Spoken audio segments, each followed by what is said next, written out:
नमस्कार। जय श्री राम, हर हर महादेव। श्री शिव महापुराण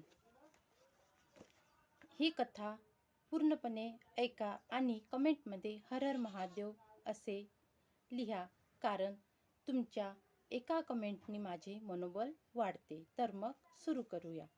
शिवजी द्वारा शंखचूड़ का वध। अपनी सेना को भागते देखकर शंखचूड़ ने उन्हें रोका और शिवजी पर मेघवत बाणों की वर्षा करने लगा। वह अदृश्य होकर सेना में भय फैलाने लगा। देवता उसकी माया को समझ नहीं सके। भगवान भोले शंकर ने उसके वध के लिए अपना त्रिशूल उठाया। उस त्रिशूल का तेज सहन करना तेजस्वी के लिए भी मुश्किल था। आकाशवाणी ने महादेव को त्रिशूल चलाने से रोक दिया। आकाशवाणी ने कहा, आप वेद मर्यादा का नाश न करें। इसके पास जब तक विष्णु का दिया कवच और पतिव्रता पत्नी है तब तक नहीं मारा जा सकता। तब शिवजी ने त्रिशूल को रोक लिया। इसके बाद शिवजी ने विष्णु जी का स्मरण किया। विष्णु जी वहां आए। विष्णु जी ने वृद्ध ब्राह्मण का वेश बनाकर शंखचूड़ के पास जाकर उससे भिक्षा में कवच मांगा। शंखचूड़ ने अपना कवच उन्हें भिक्षा में दे दिया। इससे विष्णु जी शंखचूड़ का वेश धारण कर उसकी पत्नी तुलसी के पास गए और तुलसी के साथ रमन करने लगे। समय मिलते ही शिवजी ने विजय नामक शूल शंखचूड़ पर चलाया। इससे उसका संहार हो गया। आकाशवाणी में दुर्दै भी बजने लगी। देवता फूलों की वर्षा करने लगे। शंखचूड़ भी शाप मुक्त हो गया। उसकी अस्थियों से एक प्रकार के शंख की जाति पैदा हुई। तुलसी श्राप वर्णन।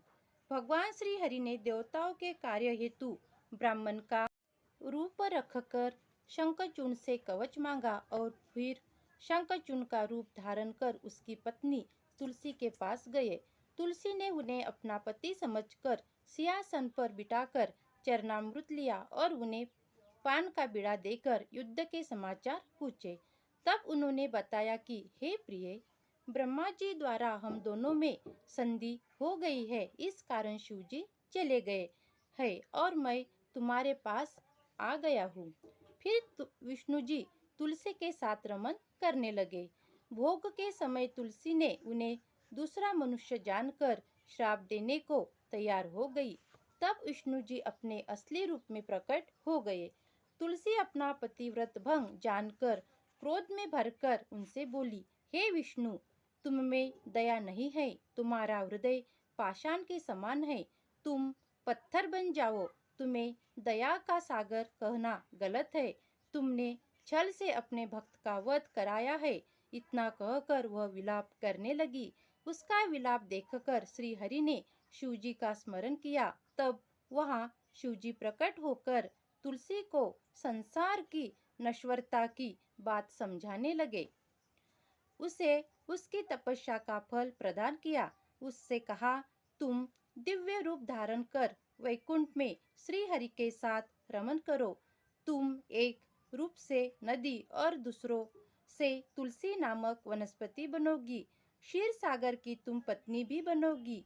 इस तरह तुलसी को समझाकर भगवान शंकर ने कहा कि तुम्हारे श्राप से विष्णु भी शिला बनकर तुम्हारे साथ नदी के जल में रहेंगे। उस शिला को अनेक कीड़े काट काट कर चक्र के निशान बना देंगे। तब उसे शालिग्राम कहा जाएगा। इस प्रकार तुलसी को समझाकर शिवजी अंतर्ध्यान हो गए। तुलसी भी शरीर को त्याग कर दिव्य रूप धारण करके विष्णु जी के साथ वैकुंठ को चली गई। इसके बाद तुलसी गंडकी नदी होकर बहने लगी। विष्णु जी नदी के तट पर पत्थर बन गए। कीड़ों ने उस पत्थर को काट काट कर चक्र के निशान बना दिए। वे पत्थर बड़े ही पुण्यदायक हो गए। हिरण्याक्ष वध। एक बार भगवान शिव पार्वती जी के साथ काशी नगरी में आए। वे काशी को अपनी राजधानी बनाकर रहने लगे। भैरव को काशी नगरी का रक्षक बनाया। वे वहां तरह तरह की लीला करते हुए सुखपूर्वक रहने लगे।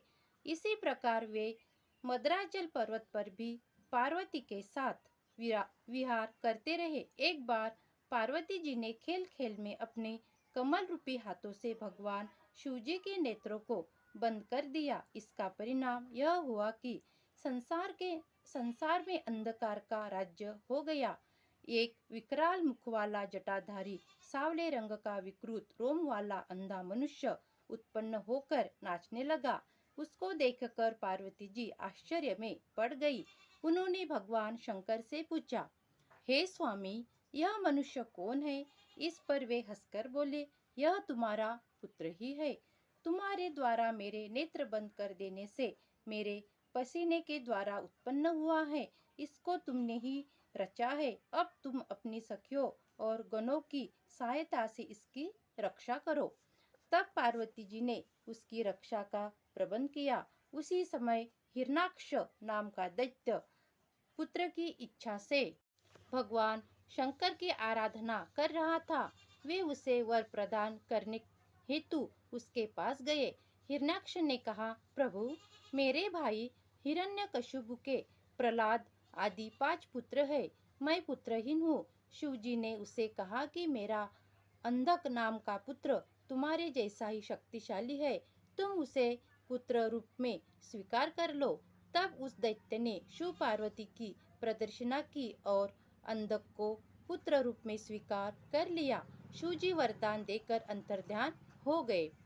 हिरण्याक्ष उस पुत्र को प्राप्त कर देव दानव यक्ष और किन्नर सभी को विजय करके त्रिलोकी का राजा बन गया। वह देवताओं को पीड़ित करने लगा। देवताओं ने यज्ञ स्वरूप वराह रूप वाले विष्णु जी की आराधना की।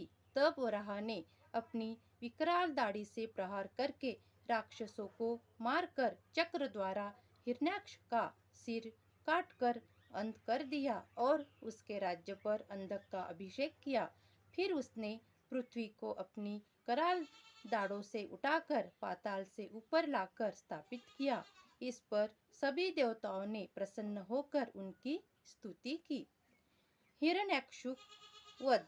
वराह रूपी विष्णु जी ने जब हिरण्याक्ष का वध कर डाला तो उसका भाई हिरण्यकशिपु विष्णु जी को अपना शत्रु मानने लगा। वह मंदराचल की एक गुफा में जाकर एक पैर के अंगूठे से खड़े होकर भुजाएं ऊपर उठाकर ब्रह्मा जी का घोर तप करने लगा। हिरण्यकशिपु के तप से प्रसन्न होकर ब्रह्मा जी से उसे वरदान देने आए। उसने ब्रह्मा जी से वरदान में मांगा कि मुझे कभी मृत्यु का डर न रहे और मैं किसी अस्त्र वस्त्र पाश व्रज वृक्ष पर्वत आदि से न मरूं। जल अग्नि मुझे न मार सके। देवता दैत्य मुनि सिद्ध मनुष्य पशु कोई भी जीव मुझे न मार सके। स्वर्ग में पाताल में बाहर भीतर दिन रात में मैं कभी न मरूं। ब्रह्मा जी तथास्तु कहकर अंतर्ध्यान हो गए। वह उठकर 40,000 वर्ष तक के लिए राज्य करने के लिए असुराधिपति बन गया। वह राज्य पाकर उन्मत्त हो गया और त्रिलोकी पर अत्याचार करने लगा। चारों ओर त्राही त्राही मच गई। वह सभी धर्मों का विनाश करने लगा। इस पर इंद्रादिक देवता ब्रह्मा जी को साथ लेकर क्षीर सागर में विष्णु जी के पास गए। उनको अपने सारे दुखों से परिचित कराया। विष्णु जी ने उन्हें हिरण्यकशिपु का वध करने का आश्वासन दिया। इसके बाद विष्णु जी नृसिंह का रूप धारण कर उसके पास गए। उन्होंने सब राक्षसों का वध कर दिया और निद्रिस्त इधर उधर घूमने लगे। हिरण्यकशिपु के पुत्र प्रहलाद ने उनकी बहुत प्रशंसा की। वे अपने पिता से बोले, आप इनकी शरण में चले आइए। परंतु वह नृसिंह से युद्ध करने लगा। बड़ा घमासान युद्ध हुआ। नृसिंह के आगे उसकी एक न चली। नृसिंह ने उसे अपनी जंघाओं पर रखकर उसके मर्म स्थानों को अपने नखों से विदीर्ण कर दिया। उसकी मृत्यु के पश्चात प्रहलाद का राज्याभिषेक किया गया। इस प्रकार भगवान शिव से अंधक का जन्म, हिरण्यकश्यप का वध, प्रहलाद को राज्य प्राप्ति आदि की कथाएं आप लोगों को सुनाई। अब अंधक की कहानी सुनिए। इससे आगे की कहानी हम अगले वीडियो में देखेंगे। तब तक के लिए हर हर महादेव।